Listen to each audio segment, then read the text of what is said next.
आप सभी लोगों को मेरा नमस्कार। और आज हम इसमें आव्यूह की गुणा सीखेंगे। पहले हम सीखेंगे 2 रो 2 कॉलम की गुणा और फिर सीखेंगे हम 3 रो 3 कॉलम की गुणा। बहुत ही सरल विधि से समझाने की कोशिश करूंगा। आप पेशेंसफुली इसको वीडियो को देखेगा ताकि आपको ये बहुत अच्छे से समझ में आए, क्योंकि इसके सवाल जो हैं कक्षा 12 के बोर्ड के एग्जाम में आते हैं। तो चलिए शुरू करते हैं। सवाल है आपका पहला, यदि a का जो मान दिया है वो 0 आयोटा आयोटा 0, जहां आयोटा स्क्वायर का मान हम जानते हैं -1 होता है, तो a स्क्वायर तथा a की घात 3 यानी a क्यूब ज्ञात करना है। तो a स्क्वायर लिखते हैं, a स्क्वायर को हम a इंटू a लिख सकते हैं। दोनों पर हम a का मान लगाते हैं, 0 आयोटा आयोटा 0, 0 आयोटा आयोटा 0। वैसे तो हम जानते हैं इस रो की गुणा इस कॉलम से होती है, फिर इस रो की गुणा इस कॉलम से होती है, लेकिन हम आपको सरल तरीके से बताते हैं। बाद वाले जो आव्यूह दे रखा है इसको हम C1 लेंगे, इसको C2 लेंगे, अर्थात हमें C1 और C2 दो बार है, 2 कॉलम है, तो इसको हम 2 बार लिखेंगे। कैसे देखिए, जैसा लिखा है ऐसा लिखेंगे, 0 इंटू जगह छोड़ देंगे गुणा करने के लिए, फिर प्लस आयोटा इंटू फिर यहां नीचे आयोटा इंटू प्लस 0 इंटू। ये पहले कॉलम के लिए हो गया। अब दूसरे कॉलम के लिए फिर से इसको इसी तरह को लिखिए, फिर से 0 इंटू जगह छोड़ दीजिए प्लस आयोटा इंटू नीचे आयोटा इंटू प्लस 0 इंटू। अब क्या करना है, हमने पहला कॉलम लेना है, ये 0 और ये आयोटा, इसको ऐसे लेना है और ऐसे घुमाया, यानी ये वाला 0 इन दोनों पर आएगा और ये वाला आयोटा इन दोनों पर, यानी इसको उठाया ऐसे और ऐसे करके लगा दिया, यानी 0 या दोनों पे आएगा और ये वाला आयोटा इन दोनों पे आएगा। ये पहला कॉलम हो गया आपका। अब दूसरे कॉलम में यानी इसको इस तरह से लेंगे, ऐसे करके लिखेंगे, ये आयोटा इधर आएगा और ये वाला 0 इधर, दोनों में गुणा कर देंगे।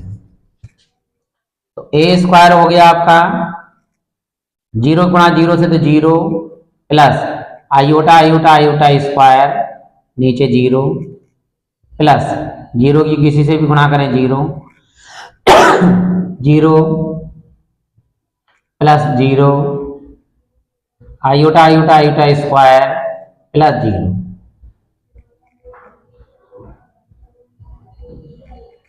जीरो किसी में जुड़े कोई फर्क नहीं पड़ता, आयोटा स्क्वायर का मान लगा दो। आयोटा स्क्वायर का मान कितना दे रखा है, -1, तो यहाँ लगाएंगे -1, ये 0 हो जाएगा, ये 0, ये आयोटा स्क्वायर का मान -1, ये आपका आ गया a स्क्वायर, पहला आंसर।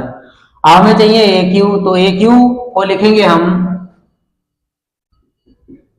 a क्यू बराबर a स्क्वायर इंटू a। यहां a स्क्वायर का मान लगाएंगे हम -1 0 0 -1 इंटू a का मान लगाएंगे हम 0 आयोटा आयोटा 0। फिर वही काम, ये कॉलम 1 है, ये कॉलम 2 है, इसको फिर से एक बार और एक 2 बार लिखेंगे। वैसे ही ध्यान दीजिएगा, -1 इंटू जगह छोड़ दीजिए प्लस 0 इंटू फिर नीचे वाला 0 इंटू जगह छोड़ देंगे, माइनस लगाए तो माइनस, प्लस लगाए तो प्लस, -1 0। फिर इसको, ये तो कॉलम 1 के लिए होगा, कॉलम 2 के लिए फिर से इसी को लिख दीजिए, -1 0 नीचे 0 इंटू प्लस माइनस है तो -1 इंटू। अब ये पहला कॉलम इसको लेंगे 0 और आयोटा, 0 इधर आयोटा इधर, तो 0 और इधर आयोटा। इसी प्रकार यहां पर ऐसे घुमाएंगे तो ये आयोटा ये 0, तो आयोटा और इधर 0, तो ये a क्यू है, सॉरी ये क्यू, यहां गुणा करेंगे 0 की किसी से गुणा करो 0 प्लस 0, ये भी 0 और minus plus minus iota plus 0 0 0। अब ए क्यू का जो मान आ गया आपके पास वो है जीरो में कोई जीरो जोड़ो, कोई भी चीज जोड़ो जीरो ही रहेगा। ये आपका माइनस आयोटा है, माइनस आयोटा हम जीरो जोड़ेंगे तो माइनस आयोटा, यहाँ माइनस आयोटा और ये जीरो, और ये आपका आ गया ए क्यू का आंसर। सिंपल तरीके से गुणा कीजिए। ये आगे का सवाल है, 3 रो 3 कॉलम की आपस में गुणा, यानी ए और बी के मान दिए हैं, आपको ए और इंटू बी के मान ज्ञात करने हैं। तो चलिए शुरू करते हैं।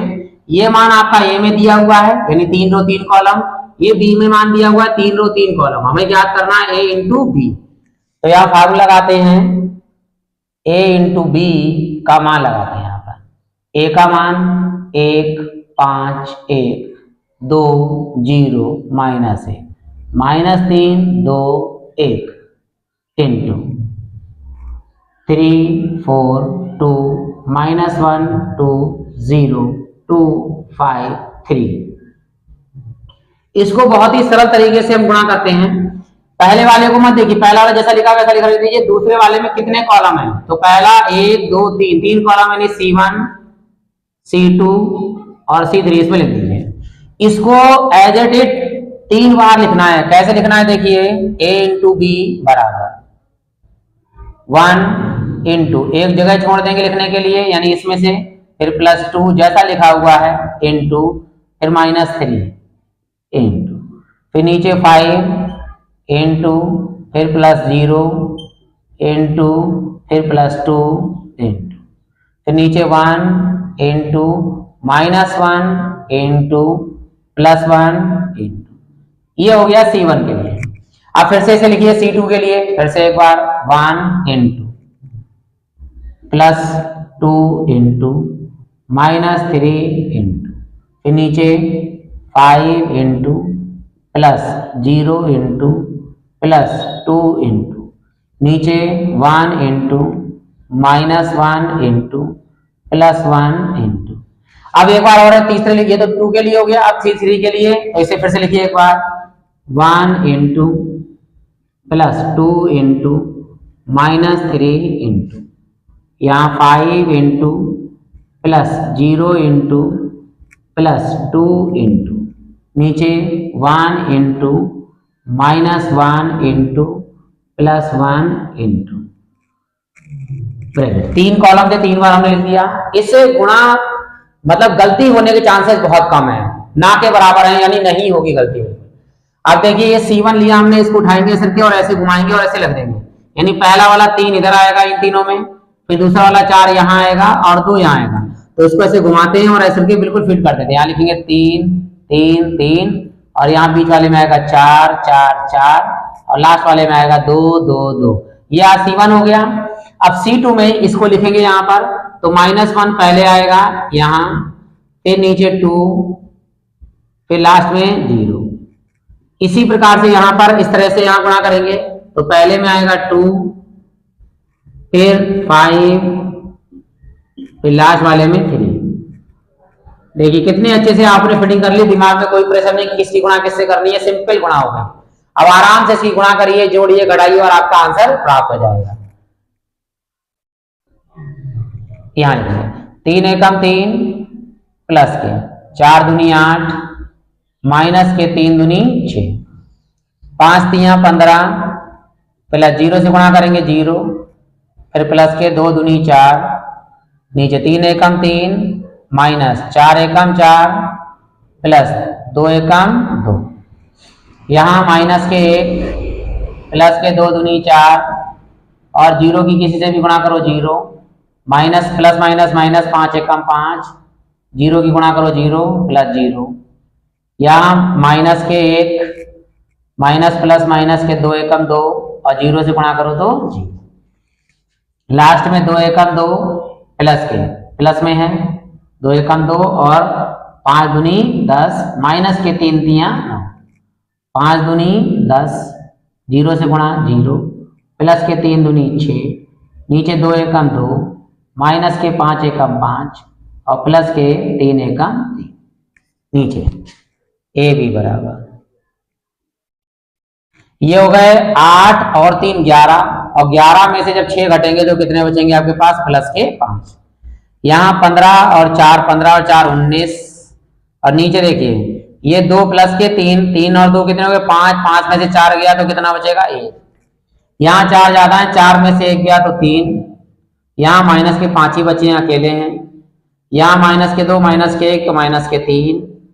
यहाँ 10 और 2 12, 12 में से 9 गया तो 2 प्लस का, और 10 और 6 कितने हो गए 16, और यहाँ 3 और 2 5, 5 में से 5 गया तो 0। और ये आपका आंसर हो गया A इंटू बी।